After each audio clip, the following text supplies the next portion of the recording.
me, got me feeling crazy. Shot my heart, boom, boom. Any other boy would stare, but me, I look away, cause you're making me scared. Trying not to breathe, 1, 2, 3. Magandang araw mga bata!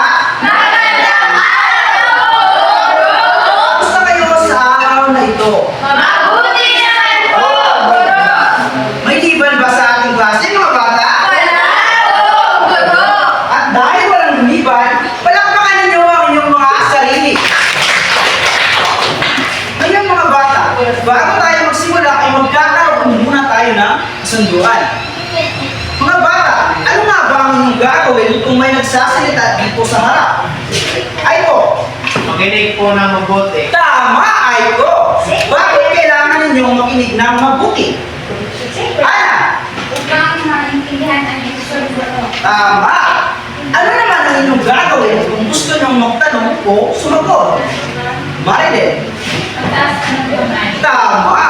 Bakit kailangan ninyong itaas ang inyong kamay kung nais ninyong sumagot o magtanong? Rico, Kailangan po itaas ang kamay ko para po sumagot para makaiwas ng ingay. tama. Ayun mga bata, maaari ba natin gawing kasunduan ang inyong mga sinabi? Oo! Ay, maraming salamat mga bata. Ngayon, pakibasa muna ang ating kasunduan. Makinig ng mabuti. Itaas ang kamay kung nais sumagot. Ay, maasahan ko ba yan hanggang sa matapos ang ating klase mga bata? Oo, Guro! Ngayon ay magkakaroon naman tayo ng aktibidad. Mayroon ako ditong pinaghalo-halong letra. Ang gagawin nyo lang ay buuin ninyo ito. Pagkatapos ay ilapat ninyo sa pisara ang inyong ginawa. Nagkakaintindihan ba tayo mga bata? Bago tayo magsimula ay papangkatin ko muna kayo sa 3 pangkat. Kay Irish hanggang kay Elma, ang unang pangkat. Kay Rico naman at hanggang kay Charmen, ang pangalawang pangkat. At mula naman kay Jamaica hanggang kay Ana ang 3 pangkat. Bibigyan ko lamang kayo ng 2 minuto para gawin yan. Okay, mga bata, magtulong-tulungan kayo.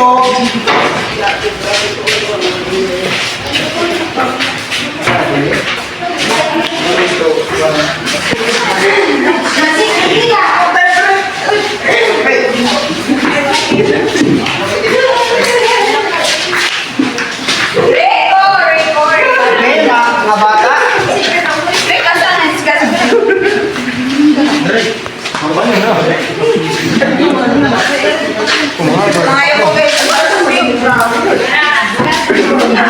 Jam!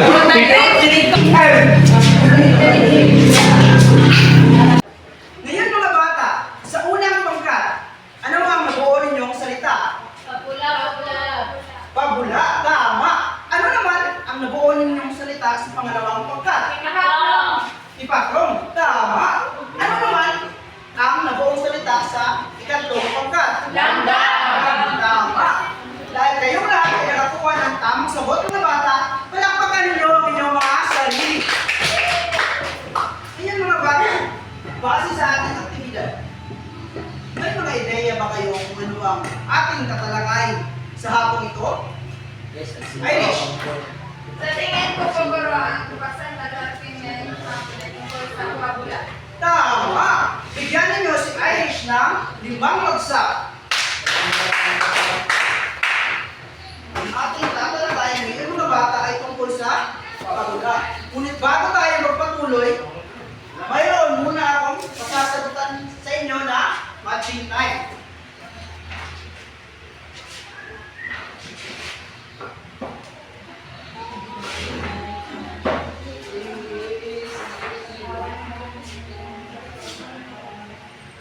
Ngayon mga bata, kailangan ko lang kahit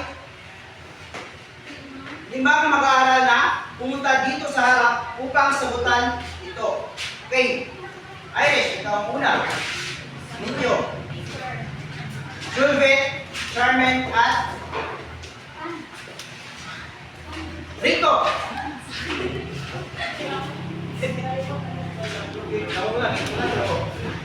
Okay, kasunod.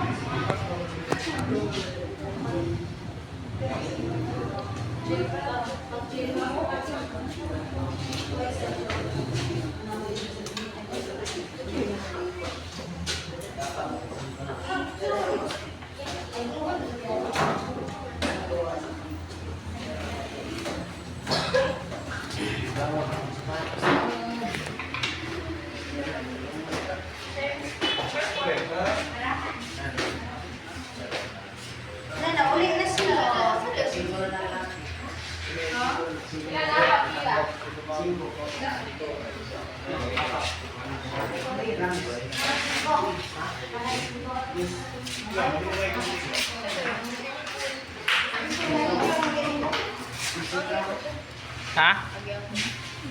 Ayun mga bata, nais kong basahin muna ninyo bago natin iwapas to. Ayun mga bata, pakibasa ng sabay-sabay mga bata.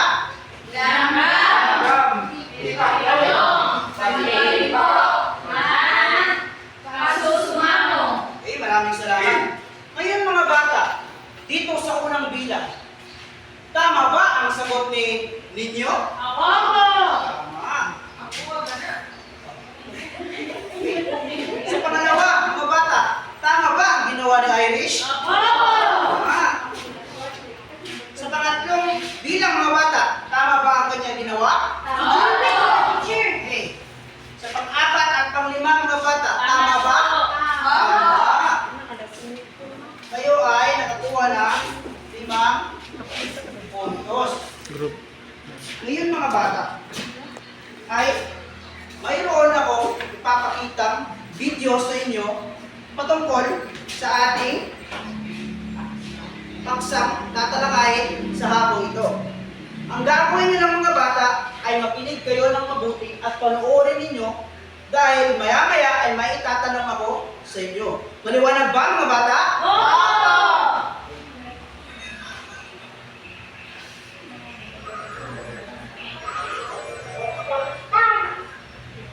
Si Linda at si Pipakdon.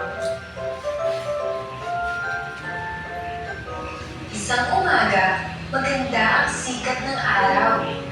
May isang tipaklong na masayang naglalaro. Tatalon-talon siya sa damuhan.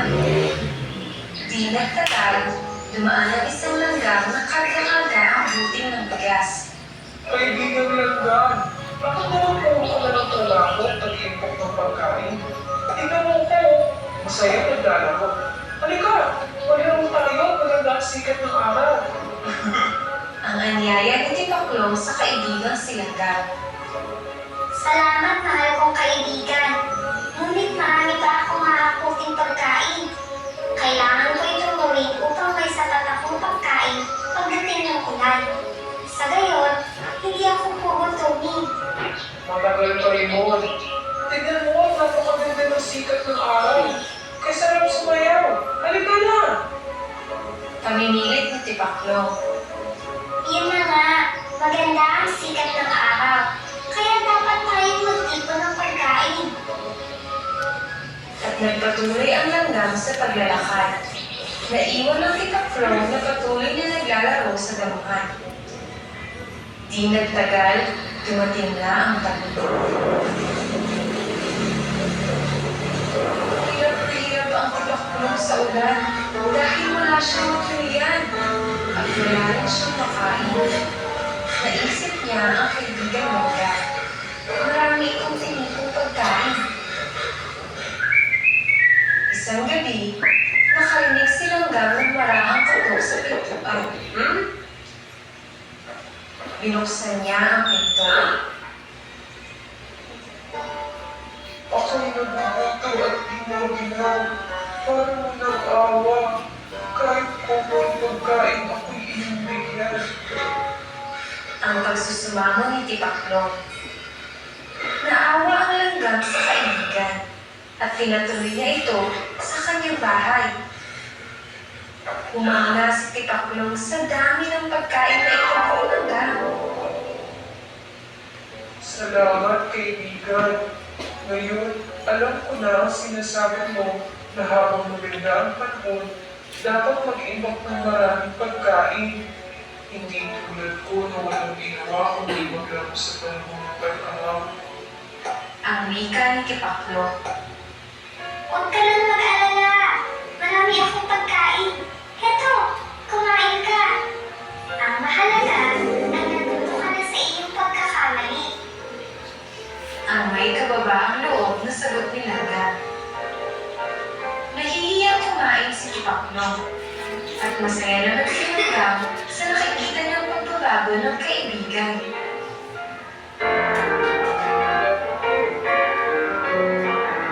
Ngayon mga bata, nagustuhan at naiintindihan nyo ba ang ating Si Langgam video? at si Tipaklong. dahil nagustuhan at naiintindihan ninyo ang Sa ating umaga, video, maganda ang sikat ng dumaan araw. muna tayo sa ating diskusyon kung saan may mga tanong ako sa inyo. Ngayon mga bata, ano nga ba ang pabula? Sino ang gustong bumasa? Elsie. Ang pabula ay isang uri ng panitikan na pinapupulutan ng aral. Mga hayop, bagay, ang karaniwang gumaganap dito. Maraming salamat. Ang pabula mga bata ay isang uri ng kwento o isang uri ng panitikan kung saan ang mga bagay o hayop ang mga gumaganap na karakter dito. Ngayon mga bata, mayroong tatlong elemento ang pabula.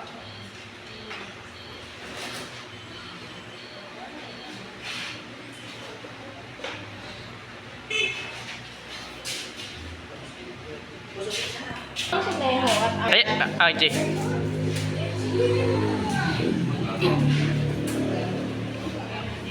Mga bata, pakibasa ang unang elemento. Ito ay tumutukoy sa mga gumaganap sa kwento. Ngayon mga bata, sa video ang inyong pinanood, sino-sino ang tauhan doon? Marilyn, magbigay ka ng isa. Tatlo. Tama. Ikaw naman, Elsie. Hanggang share. Tama. Silang Gama at si Tipakrong ang ating tauhan sa video o sa kwento. Tumako naman tayo mga bata sa pangalawang elemento. Sino ang gustong bumasa? Julvic. Tagpuan. Ito ay tumutukoy kung saan nangyayari ang kwento. Maraming salamat. Ngayon mga bata, saan nga ba nangyari ang kwento? Ninyo. Nangyari po ang ganito guro sa kwento, sa buwan. Tama. Sa gubat nangyari ang kwento. Ngayon ako naman tayo sa ikatlong elemento ng pabula. Ngayon, sino gustong bumasa? Ikaw, Ana. Aral. Ito ay napupulot na aral sa isang libro. Tama. Ngayon mga bata, ano ang napulot ninyong aral doon sa kwentong inyong pinanood? Crystal. Ang aral nating natutunan guro ay yung wala tayong sarili na panahon, magandang panahon para maglaro lang. Hindi, kailangan natin ito para sa pagsipag at paghanap ng maraming pagkain. Tama. Bigyan ninyo si Krista ng 5 bagsak. Ngayon mga bata, naiintindihan niyo ba ang ating tinalakay sa hapong ito? Oo! Wala na ba kayong mga katanungan? Bravo! At dahil naiintindihan niyo na ang ating tinalakay sa hapong ito mga bata, ay magkakaroon tayo ng aktibidad. Ang gagawin niyo lang mga bata ay isulat ninyo dito sa kartulina ang aral na inyong napulot. Mula sa tauhan, sa tagpuan, at sa aral. Bago tayo magsimula, ay papangkatin muna kayo sa tatlo. Sa unang pangkat, mula kay Cynthia hanggang kay Elma. Sa pangalawang pangkat naman, mula kay Rico hanggang kay Charmen.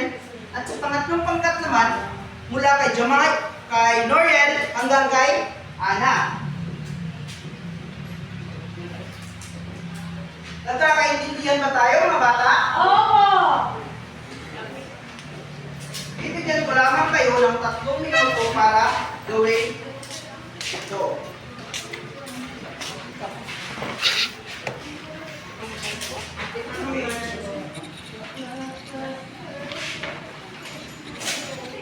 Pataka mo, boss.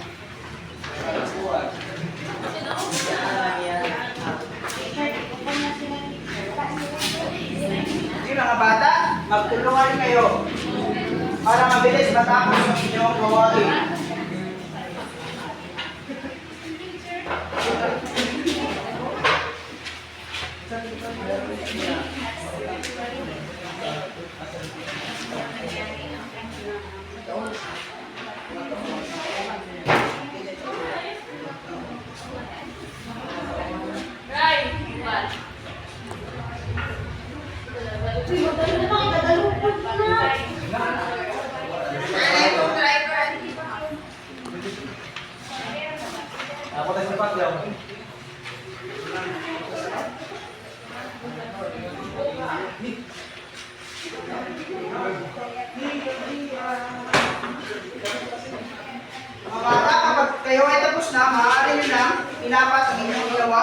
bata.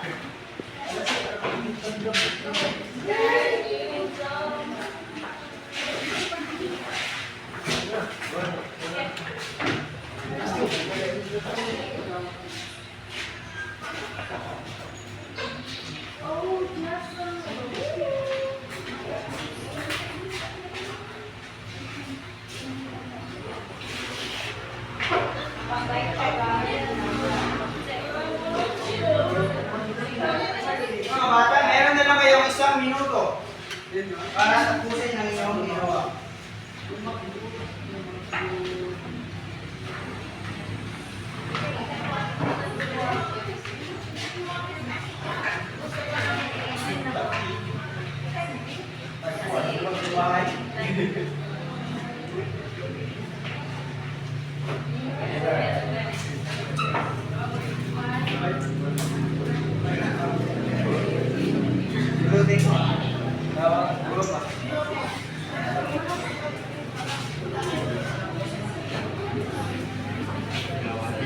Ngayon mga bata, pumili kayo na isang tagaulat bawat pangkat. Magsisimula tayo sa unang pangkat.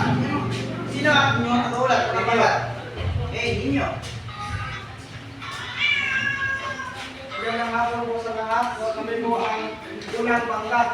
Ang mga tawan po sa pakulat natin sinaag. Kanina ko ay sina Tipakro at saka si Langgam. Tama. Ayun mga bata, bibigyan ko sila ng 10 puntos. Sa pangalawang pangkat naman, sino ang inyong tagaulat? Magandang hapon po sa ating lahat, lalo na po sa ating guro. Magandang hapon. Ang tauhan sa kwento ay, ang tapuan sa kwento ay nasa gubat. Tama. At yun lang po marami. Bibigyan ko din sila ng 10 puntos. Sa mga tatlong pangkat, sino ang inyong kakaulat? Rico.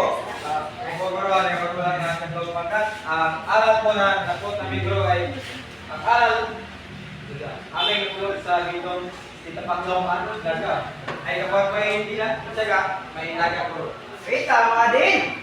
Bibigyan ko din sila ng 10 puntos. Yung mga bata, dahil ang dagaling ninyo, palakpakan ninyo ang inyong mga sarili. Eh, lubos din ang naiintindihan ng ating tinalakay sa hapon ito. Mga bata, mayroon na naman tayong ikatlong aktibidad. Sa unang pagkat, ngunit bago tayo magsimula mga bata, ay papagatin ko muna kayo sa dalawa. Mula kay ninyo hanggang kay Charmaine, ang unang pangkat, at mula naman kay Aiko hanggang kay Ana, ang pangalawang pangkat. Sa unang pangkat, pakibasa ang ating layunin. Iguhin ninyo ang tauhan at tagpuan sa kwento. Maliwanag ba ang unang pangkat? Opo! Pakibasa muna ang ating rubrics. Tagpuan, 25%. Kansisan, 4% na. Tagpuan sa kwento. Maraming salamat. Pakibasa naman ang panuto sa ikalawang pangkat. Gamit ang facilitative chart, isulat ninyo ang katangian ng tauhan para sa iyong kay Langgam at negatibo naman kay Tipaklo. Nagkakaintindihan ba tayo ang ikalawang pangkat? Opo! Bibigyan ko lamang kayo ng 5 minuto para gawin ito. Ito ay para sa unang pangkat.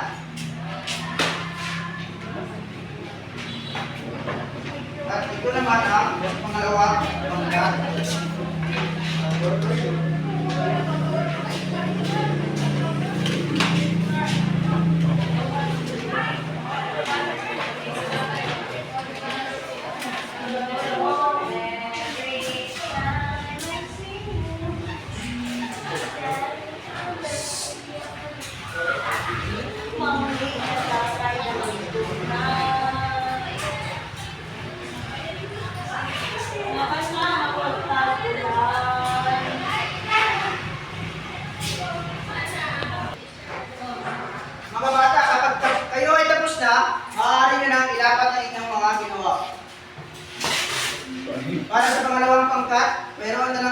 2 minuto para tipusin ko yan. Pangalawang pangkat, dapat nila ang inyong ginawa.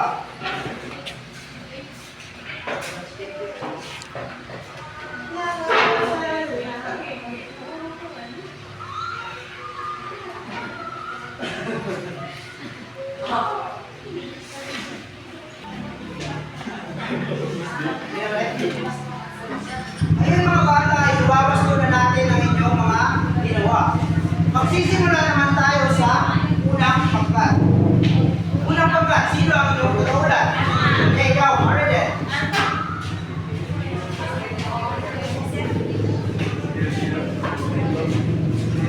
Magandang hapon po. Ito ang aming gawa.